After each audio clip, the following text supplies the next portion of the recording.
Hi guys, I'm Via and today is story time. Mungkin di video kali ini agak sedikit berbeda ya, karena kayaknya aku mau spesial untuk diri aku sendiri. Tapi juga aku harap bisa ada pesan-pesan yang teman-teman ambil dari cerita ini. So, let's start it. Mungkin aku cuma mau bilang pertama-tama makasih ke diri aku sendiri karena selama bertahun-tahun ke belakang aku berhasil memutuskan untuk bertahan dan justru memilih pilihan untuk bisa jadi lebih baik setiap harinya dan bisa membawa banyak manfaat buat orang-orang di sekitar aku. Dan aku harapannya ke diri aku sendiri adalah dimanapun aku berada, dimanapun apapun yang aku lakukan, itu tuh tetap bisa bawa banyak manfaat buat orang-orang sekitar aku. Dan aku harap mereka juga bisa terinspirasi dari apa yang aku lakukan. So, I'm so thankful for myself. Terus aku lagi lihat planner aku tahun ini, dan di sini tuh ada pesan-pesan dari aku 2024 yang dimana aku tuh udah melalui banyak hal ternyata. Apa yang berhasil aku lakukan di tahun 2024 yaitu katanya kayak gini. Kata Via di bulan Januari ini.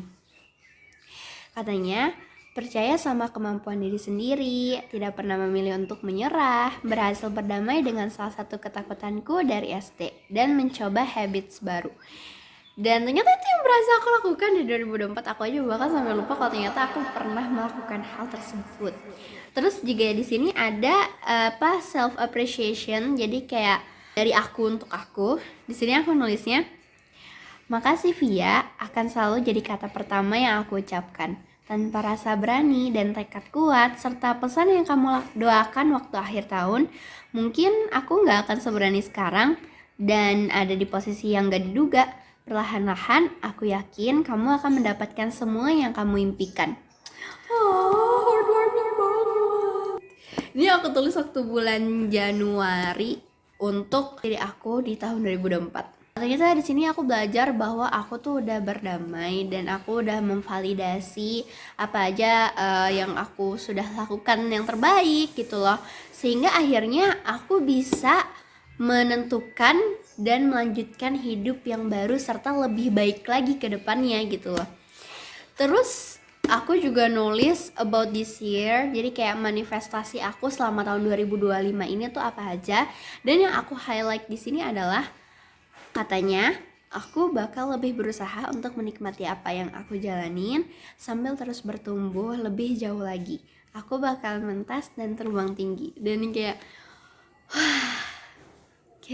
lega banget sih aku, maksudnya merasa kayak aku mau bilang makasih ke Via di bulan Januari ini. Aku mau bilang makasih ke dia dan aku mau nunjukin ke dia kalau misalkan you did it Via, you did it, kamu berhasil melakukannya, kamu berhasil mencapai manifestasi tahun ini. Isengnya waktu itu pas awal Januari tuh aku nemuin sebuah postingan reels yang FYP di aku. Di situ tuh kayak disaranin untuk menulis ins dan out kita setahun itu mau apa aja. Jadi apa aja yang mau kita biarkan masuk dan apa aja yang mau kita keluarkan dari dalam diri kita selama 1 tahun. Nah, waktu itu aku nulis di buku ini, aku nulis ins dan outnya tuh ini. Tadam. Sini aku bacain aja ya. Jadi pertama itu adalah ins. Jadi poin-poin apa saja yang pengen aku bawa masuk ke dalam hidup aku, ke dalam diri aku. Yang pertama itu ada journaling, kedua ada konsisten, ketiga ada budgeting, keempat ada setting value. Jadi kayak aku menentukan value nilai diri aku. Dan yang kelima itu ada love myself. Kenapa love myself di poin terakhirnya? Karena ketakutan yang pengen aku hadapi di tahun 2025 ini adalah belum sayang sama diri sendiri. Itu sebabnya target aku pengen aku masukkan love myself gitu loh. Nah, kalau kita bedah satu-satu poin-poin ini kayak journaling, aku udah berhasil melakukan journaling dan jujur aja journaling versi aku tuh adalah kayak nulis seharian itu tuh aku ngapain aja, apa yang aku rasain dan lain sebagainya. Dan I did it. Konsisten, alhamdulillah. Belakangan ini aku juga lagi mulai sering bikin konten dan aku juga suka update konten. Jadi aku rasa itu masuk ke bentuk konsisten aku ya. Dan tentu kedepannya juga akan lebih baik lagi. juga ada setting value. Aku udah menentukan nilai diri aku sudah menemukan diriku, jadi I know me so well. Terus habis itu yang terakhir ada love myself, dan ini adalah part terjelas. Jadi kayak part terjelas selama setahun ini aku bener-bener menemukan diri aku sendiri. I love it. Terus abis itu outs-nya apa aja yang pengen aku keluarin dari dalam diri aku, kayak hal-hal mungkin lebih ke habits jelek atau hal-hal negatif yang masih ada di dalam diri, dan aku pengen ngeluarin itu, ngebuang itu jauh-jauh. Nah, yang pertama itu ada people pleasing, kedua ada perfectionist, ketiga ada negative self talk, keempat ada over screen time, dan yang kelima ada overthinking. Kalau kita bahas satu-satu, people pleasing itu tuh lebih ke bagaimana rasa nggak enakan aku buat nolak orang lain ketika aku rasa itu kurang cocok di aku gitu loh. Dan yap, ini sudah berhasil aku tangani, sudah berhasil aku atasi. Terus yang kedua itu ada perfectionist. Jujur mungkin kalau perfectionist di sini tuh aku bisa ngambil salah satu contohnya itu ketika aku bikin konten. Itu kan kayak aku nggak akan bisa posting konten kalau misalkan aku ngejarnya adalah perfectionistnya. Jadi kayak yang aku kejar justru bukan hasilnya yang sempurna, melainkan dari pesan apa yang bisa aku sampaikan gitu loh. Dan dalam bentuk yang terbaik, pesan aku tuh bisa tersampaikan gitu loh ke orang-orang di sekitar, ke audiens aku kayak gitu. Dan I think aku sudah let go perfectionist ini. Nah, terus yang ketiga ada negative self talk.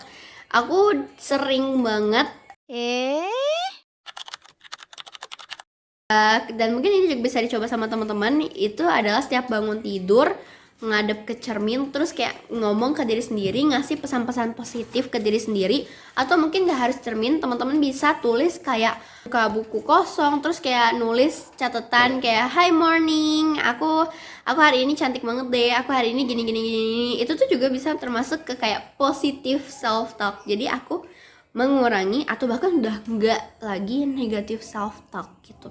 Yang terakhir adalah overthinking. Yang namanya overthinking kayak gini tuh pasti akan selalu ada di setiap sisi manusia ya, which is kayak dia nggak akan benar-benar hilang, tapi seenggaknya kita bisa mengurangi overthinking dengan melakukan hal-hal positif atau melakukan hal-hal yang kita sukai. Jujur itu ngebantu banget sih buat ngurangin overthinking. Jadi ketika udah penuh pikirannya, teman-teman bisa alihin untuk melakukan aktivitas yang teman-teman suka, sehingga otak itu tuh nggak sibuk mikirin negatif-negatif atau overthinkingan lain yang lagi teman-teman pikirin, dan fokusnya pindah ke kerjaan atau hal-hal yang teman-teman lagi lakuin kayak gitu. Yaps, jadi itulah sharingan aku hari ini, cerita aku hari ini. Di sini bisa ambil pelajaran kalau misalkan teman-teman juga bisa melakukan hal yang sama. Dari minimal, seminimal-minimalnya adalah nulis pesan buat diri sendiri setahun ke depan tuh mau ngapain aja. Dan jujur tentang nulis pesan ke diri sendiri ini aku punya part cerita yang lain. Mungkin aku bakal sharing di next video. So let's grow and glow together. See you next time.